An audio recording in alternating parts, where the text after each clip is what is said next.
Any talk of engagement, any talk of negotiations is considered sacrilegious. You can't say we need to sit down, we need to talk honestly. I mean, the Brazilians and the Turks did it, and they came up with a deal, and then Obama walked away from it because it wasn't an American deal, okay? I mean, it can be done, can it? Or there's just so many parties in the West that just don't want to try. They want regime change, and countries like Israel are openly calling for an attack on Iran. Well, that's absolutely right, Peter. You've put it well in a nutshell. It has never been about diplomacy with Iran. Diplomacy and coercion are two different things. From the onset of the revolution, America attempted to undermine the regime. There was a nausea coup in 1980 to overthrow the regime in Iran. And then one thing led to another. It's always been a matter of sanctions. It was encouraging the war against Iran.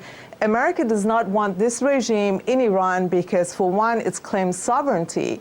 And the first thing it did was to show America, it closed the door on America. America is always a pro-open door policy in which it needs markets for its consumer goods. And Iran just closed that door. And of course, then there's Israel. After the end of the world, after the end of Cold War, Israel felt it's no longer useful to America and the American right-wing media. So they occupied, in fact, the universities, the media, Hollywood, and think tanks to present Iran and Islam as a threat to the West.